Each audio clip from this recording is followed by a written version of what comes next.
Taterskin and the Eco-Defenders, Book 2, Tell It to Future Generations, Chapter 7. Albert and the gorilla, hippo, cheetah, and peregrine falcon touched down in Tinga Tinga at the usual spot, not far off the road near the animals' watering hole there. Sojourner Truth saw the Zephyr and came over to see what was up and to talk to Albert. He introduced her to Uga, Jowls, Jubitus, and Falcona, and went on to explain to her the reason for his visit. Sojourner fully supported the work of the Eco-Defenders, as you might remember from my first book, About Us. Sojourner told Albert that he had just missed Warble and Mary McGorkle. They'd only recently gone back to Wisconsin after spending 2 years there in Tinga Tinga. The McGorkles had loved it in Africa, but were curious about what their old town of Oconomowoc looked like 500 years after they had left it, it having been the 21st century when they had departed, and now being the 26th. Sojourner walked with Albert and the animals down to the waterhole. Tub Thumper, the elephant, was the first to notice the gang of 6 coming toward them. She could make out what looked like 2 humans and 4 animals, but couldn't see them well enough to make a clear identification of who or what they were yet. After she mused aloud about this, to nobody in particular, but to all in general, Rory looked up and immediately recognized the half-dozen souls approaching them. Lions have better eyesight than elephants. Tub Thumper, Chum, Yuck Yuck, it's some of our old friends from the 19th century, the lion said. The ones we helped to protect the Congolese and put an end to poaching throughout the whole country. The 5 visitors, Albert, Uga, Jowls, Falcona, and Jubitus, and the 5 locals, Tub Thumper and Chumbawamba, Rory, Yuck Yuck, and Sojourner, enjoyed a joyous and raucous reunion. As she had only just met the animal visitors, Sojourner listened with rapt interest to the tales related by Albert and the 8 animals as they relived the 2 campaigns they had mutually taken part in. How Albert, Warble, and Ward confronted the captain of the Belgians, with Alexis the African grey parrot interpreting between the English that our friend spoke and the Flemish or Dutch that the captain spoke, and how Warble had smacked the money out of the hand of one of the poachers who had attempted to bribe them, and how these animal murderers were devious and stubbornly avaricious to such a degree that they eventually had to be stampeded by elephants, with Tub Thumper and her brother Chumbawamba in the forefront of that charge, and rhinos, Ocero Puddleby among them, and hippos, with Jowls Behemoth playing his part well, and such. Soaking in the admiration clearly evident on Sojourner's face, the animals tried to be modest about their roles in the fracases, but after Jubitus began bragging about how useful his 80-mile-per-hour speed had been in the battle against the Belgians, Falcona couldn't help but boast about beating him in the race to relay the news of the Belgians' arrival in the bay to the front lines. Jubitus then retorted that, yes, Falcona had beaten him to the finish line, and he hadn't even known that a race was on, or he would have turned it up another notch and doubtless won.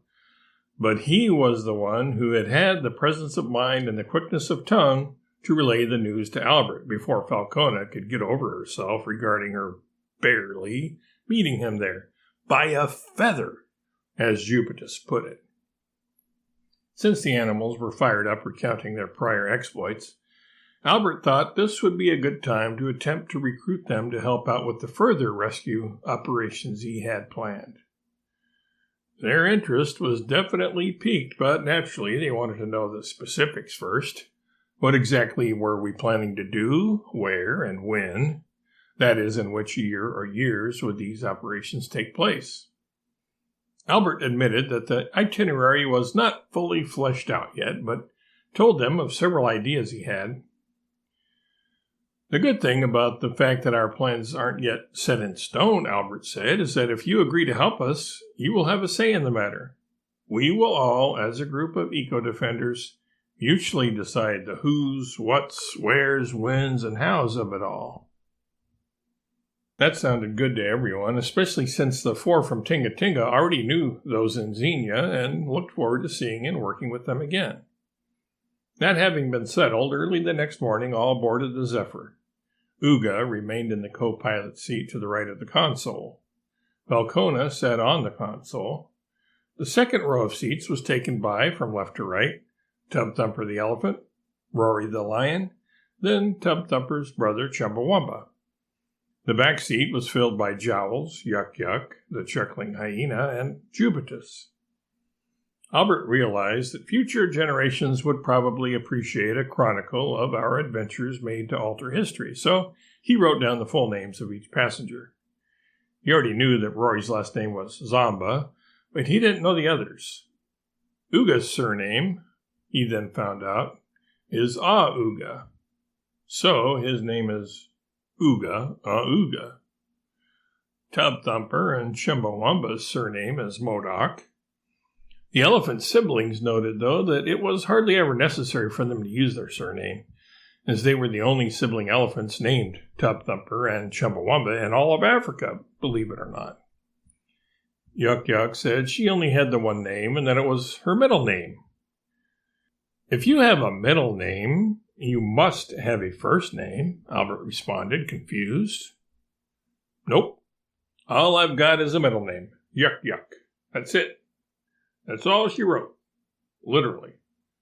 When I was born, the nurse wrote in the log, first name NFN, middle name Yuck Yuck, last name blank.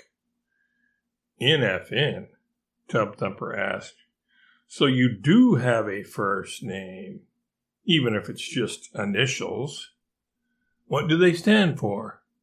No, I don't have a first name. NFN stands for no first name. So, as you can see clearly now, I have no first name. That makes no sense, Chumbawamba said, getting kind of agitated about it, despite the fact that he probably shouldn't care.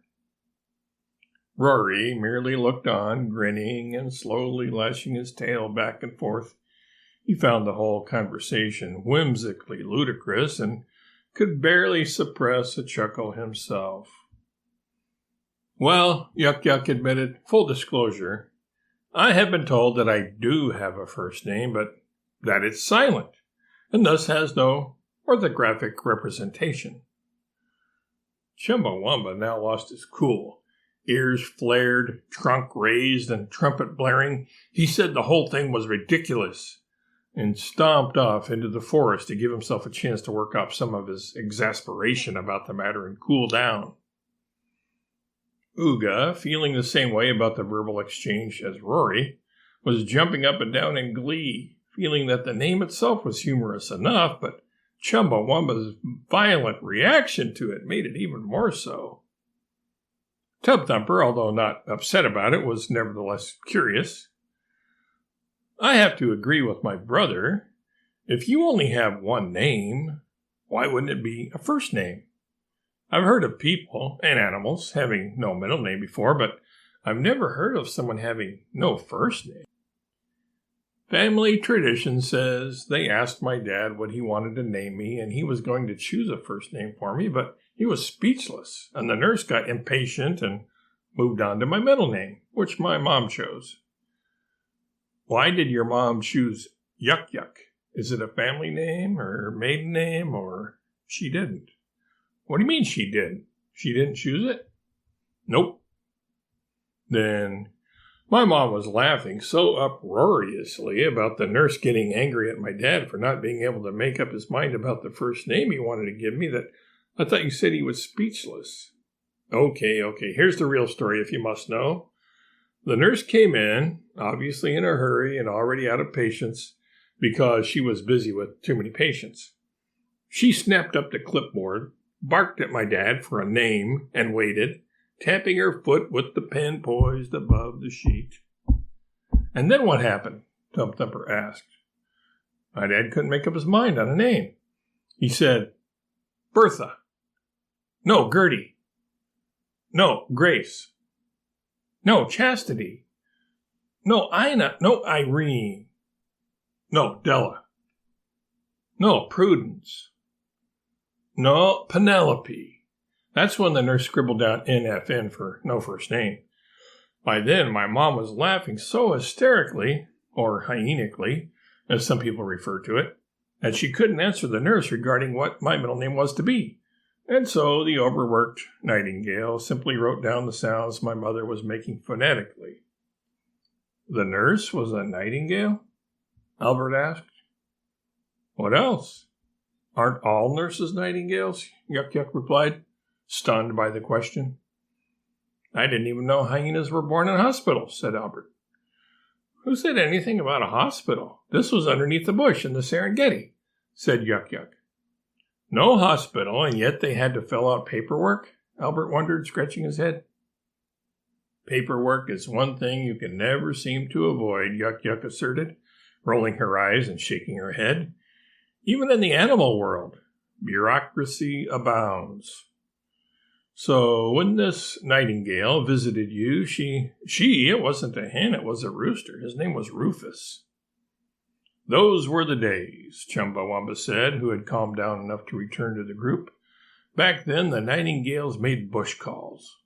Now you have to go to where they live if you want to get some medical attention. Yeah, and it's not always real easy to climb up in those trees to where they are, agreed Jowls, the hippo. Albert didn't know how much of all that to believe. As he walked away to clear his head, he heard Yuck Yuck begin to chuckle, which apparently was infectious, as many of the others, Tub Thumper, Chumbawamba, and Jowls, to be specific, began stomping their feet, clapping their hands, Ooga, slapping their tails on the earth, Rory and Jubatus, or ruffling their feathers, Falcona. So Albert then had his doubts whether any of it was true. Apparently, the animals were just pulling his leg. When Albert returned from his little walk, he called out, All aboard that's going aboard! And the animals jumped, climbed, flew, and hopped in. Albert set the CPS to 2527 Xenia, and away they flew.